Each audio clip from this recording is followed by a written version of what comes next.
My name is Frederick Kinyaga, Gender Technical Specialist from Global Communities. In this video, I'll be talking about gender-based violence in cooperatives. What is gender-based violence?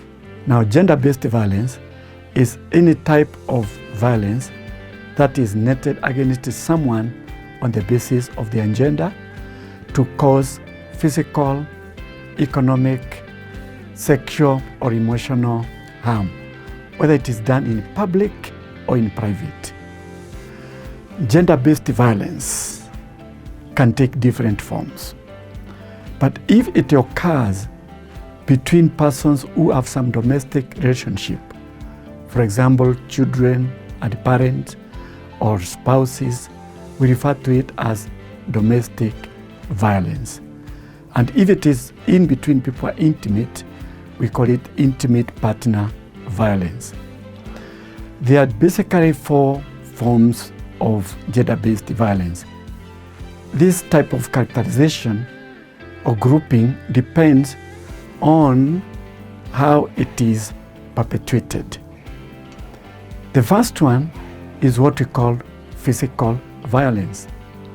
Physical violence is if there is intentional use of physical force to cause harm or to cause injury or suffering, then we say it is physical violence. The other type of violence is what we call emotional or psychological violence. So if a person uses verbal or non-verbal communication with the intention of causing harm mentally or emotionally, then it becomes mental or psychological violence. Then there is a third one that we call the sexual violence. Sexual violence is any act, any sexual act, whether attempted or completed, that is done to someone without their freely given consent. The key word here is consent that is free. It should not be manipulated using words, using money, using gifts. And this can take different forms. For example, incest, where it is an actual act between people who have blood relationship. For example, parents and their children, grandparents and their grandchildren. We can have rape.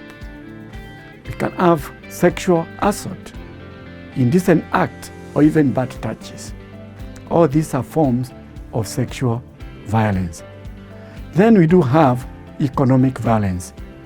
This is a situation where one person, especially a person who is an intimate partner, has control over the access of the other person's resources, such that this person has to rely or depend on them financially because they cannot have access to resources. And this can take different forms, where a person, for example, will determine when the other person is going to work, where they are going to work, when they will come home, and even some people go to an extent of even hiding their certificates so that they don't look for a job. Others even force others to stop working with the pretense that they are going to take care of them economically. But the intention here is to control the other person economically. Many a times we confuse the root causes of gender-based violence with the contributing factors. Basically, we can talk about four types of the root causes of gender-based violence. The first one is the male or societal attitude. This is where people feel that the weaker person should not be respected. The other root cause is the societal norms, where the society has come to accept inequality and violence as a norm. Then we have the third root cause. This is the abuse of power, where people who have power want to exert their power and control over the weaker person. The fourth root cause of gender-based violence is the lack of belief in equality for all. This is where sometimes people tend to think that human beings don't have equal rights. But the truth of the matter is that we are all born equal and we should treat each other with respect. Perhaps it's important to highlight some of the contributing factors that may not be root causes. Some of these contributing factors include the individual factors. And when we talk about the individual factors, we are talking about the attributes or the biological and historical background of the individual. And the individual could be the victim or the perpetrator. Here, for example, we may have the background of the victim in terms of their age, in terms of anything else that is actually to do with the individual. When we're talking about the perpetrator, we can be looking at factors like how has this person been brought up? Has he grown or has she grown in an environment that is abusive? Usually we know that people who have been brought up in a violent environment are most likely to become violent. So those are individual factors. Then we have relationship factors. This is to do with how we have been relating with other people in the past or currently. Here, for example, we are talking about the family functions. Is this family dysfunctional or is it functional? Are there marital conflict? These are some of the contributing factors. Then we have the community level factors. And here we are looking at the community itself, because individuals don't live in isolation. How does this community look at issues of violence? Is it normal? Has it been normalized? There are some communities that think it is normal. For example, for people to fight. It is normal to beat up children. It is normal for couples to fight. If violence is never normalized, people tend to become violent. These become contributing factors. Then we have the societal factors. And we are looking at the expansive society. Look at the laws that govern the society. Do we have laws that are against gender-based violence? Are they being implemented? Are they being followed? Are they strong enough? Are they weak enough? So if the laws are not being properly applied, people will take it like, I'll do it. After all, nothing will happen to me. So these are some of the contributing factors. Sometimes we confuse the contributing factors of gender-based violence with the root causes. For example, you have heard people talk about alcohol, that the person did it because they were drunk, but alcohol does not cause any violence. There are some people who drink and they go home singing happily. That's just a contributing factor. Now, what are some of the effects of gender-based violence? The effect can either be fatal or non-fatal. Fatal is direct death. Violence can lead to death. We have had people being killed. That is fatal effect. We have non-fatal, where people survive the violence, but they live with the effects of that violence. Some of these effects are physical effect, where a person is hurt, they have cuttings, they have injuries. These are physical things that you can be able to see. The other effect are sexual and reproductive health effects. For example, because of rape, a person might be infected with these sexually transmitted infections. They might have unwanted pregnancies. These are sexual and reproductive health effects of gender-based violence.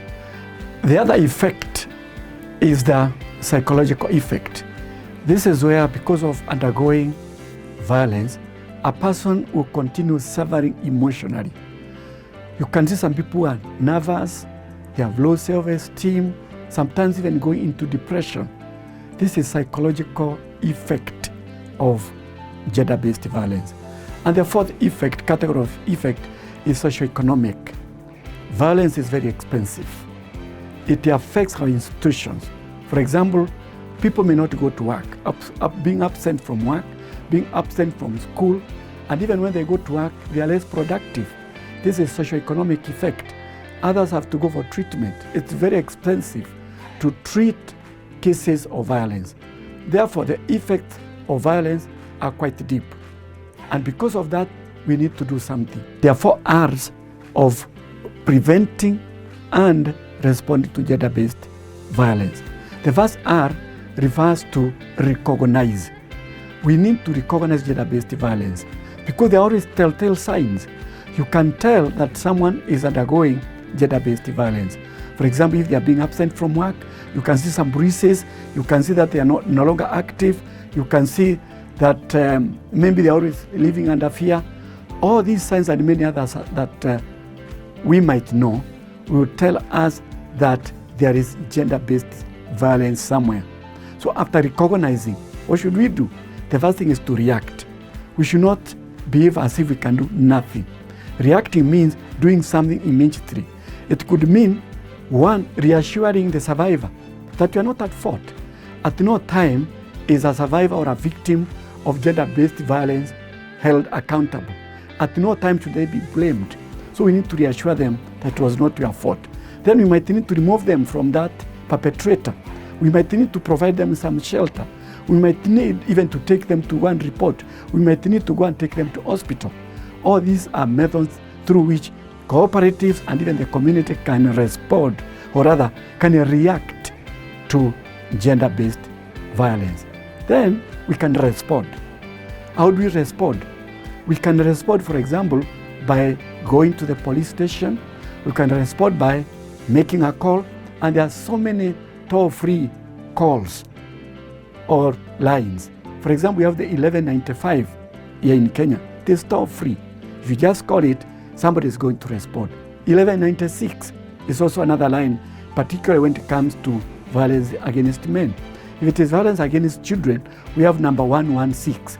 And in the police line, we can also respond by telling people to go and seek help.